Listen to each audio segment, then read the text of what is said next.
आप सभी को मेरी तरफ से जय माता दी। सर्व मंगल्य मांगल्ये शिवे सर्वार्थ साधिके शरण्ये त्र्यंबके गौरी नारायणी नमस्तुते। शेरों वाली मैया के दरबार में दुख दर्द मिटाए जाते हैं, जो भी दर पर आते हैं शरण में लिए जाते हैं। बोलिए शेरा वाली मैया की जय।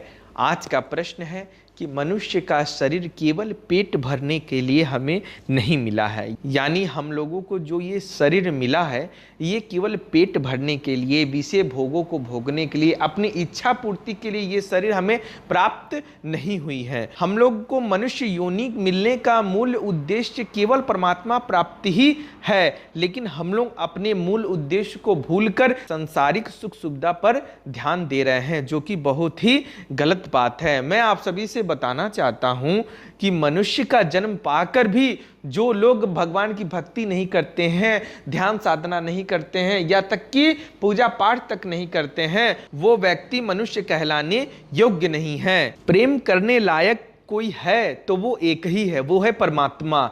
अगर आप परमात्मा से प्रेम करते हैं, उन पर अपना जीवन समर्पित कर देते हैं, तो आपको कभी जीवन में कोई धोखा नहीं दे सकता है, कोई आपका बाल भी बांका नहीं कर सकता है। परमात्मा की शरण में गया हुआ हर भक्त परमात्मा के हो जाते हैं। और आप सभी ने कहावत तो सुनी ही होगी कि काल भी उसका क्या करे जो भक्त हो महाकाल का।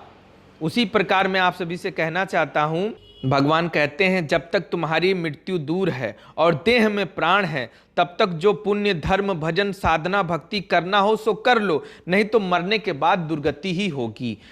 सोचिए, ये सारी बातें शास्त्रों वेदों पुराणों में साफ साफ लिखित है, लेकिन कोई इसे मानने के लिए तैयार नहीं है, कोई इसे समझने के लिए तैयार नहीं है। मैं बोल बोल कर थक चुका हूं, लेकिन कोई समझने के लिए ही तैयार नहीं होता है कि परमात्मा प्राप्ति ही मनुष्य का लक्ष्य होना चाहिए, परमात्मा प्राप्ति ही मनुष्य का जीवन का उद्देश्य होना चाहिए। मैं आप सभी को बताता हूं कि बड़ों की बात माननी चाहिए, उनकी सेवा करनी चाहिए, लेकिन अगर भगवान की भक्ति के लिए अगर आपको मना करे तो वो बात बिल्कुल नहीं माननी चाहिए। घर वाले जितना भी आपको कष्ट दें सह लें, परंतु ईश्वर की भक्ति कभी नहीं छोड़नी चाहिए, क्योंकि जो परमात्मा का साथ एक बार पकड़ लेता है वो जन्म जन्मांतर तक का प्रेम होता है। मनुष्य बेटी बेटा पुत्र पुत्री का साथ तो केवल इसी जन्म मात्र तक रह जाएगा, लेकिन एक परमात्मा ही एक ऐसे हैं, भगवान ही एक ऐसे हैं जिनका साथ जन्म जन्मांतर तक रहेगा। जब तक आपकी आत्मा अमर रहेगी तब तक आप भक्त और भगवान का साथ कोई नहीं छुड़ा सकता।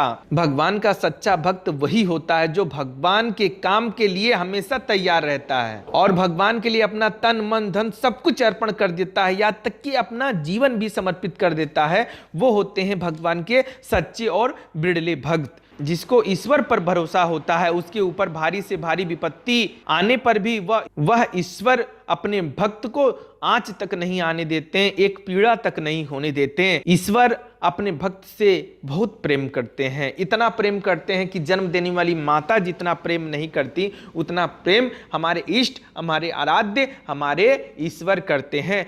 भले ही वो हमें प्रत्यक्ष रूप में दिखाई नहीं देते हैं, माँ दिखाई देती हैं, उनके होने का एहसास हमें होता है, लेकिन परमात्मा को हम लोग नंगी आंखों से देख नहीं सकते, इसी के लिए हमें महसूस नहीं होता है। लेकिन एक सच्चे भक्त के साथ भगवान हर पल रहते हैं, एक पल के लिए भी अकेला छोड़कर नहीं जाते हैं। प्रेम से किया हुआ भजन चाहे जैसा भी हो, उससे भगवान प्रसन्न हो ही जाते हैं। बस आपके प्रेम में कोई इच्छा नहीं होनी चाहिए, कोई स्वार्थ नहीं होना चाहिए। जो भी भगवान के लिए काम आप करें सब निष्काम भाव से ही होना चाहिए। अगर हम सभी निष्काम भाव से साधना करते हैं तो भगवान तुरंत प्रकट हो सकते हैं। इसी के लिए मान बढ़ाई सम्मान सब कुछ ठुकरा देना चाहिए और श्रद्धा और प्रेम के साथ भजन भक्ति करनी चाहिए। मैं आप सभी को एक बहुत जरूरी बात बता दूं कि जब तक परमात्मा की प्राप्ति नहीं होती तब तक साधना से संतोष कभी नहीं करना चाहिए, उल्टा उसे और भी ज़्यादा बढ़ाते रहना चाहिए, ताकि आप इसी जन्म में मृत्यु से पहले परमात्मा को प्राप्त कर सकें, उनके दर्शन कर सकें। भले ही प्रत्यक्ष रूप में दर्शन ना हो, अप्रत्यक्ष रूप में हो, लेकिन दर्शन होना अनिवार्य है। जो भगवान की सच्चे दिल से भक्ति करता है उसे भगवान दर्शन अवश्य देते हैं। परमात्मा की प्राप्ति पहले कर लेनी चाहिए, फिर दूसरा काम करना चाहिए। परमात्मा की प्राप्ति अमृत है, विषय भोग विष है, इसी के लिए सोच समझकर काम करना चाहिए। अगर आपके जीवन में कोई संकट आ जाए तो प्राणों को भले ही त्याग दें, लेकिन ईश्वर और धर्म को कभी नहीं त्यागना चाहिए। भगवान का नाम कल्प वृक्ष है, इससे जो चाहे सो मिल सकता है।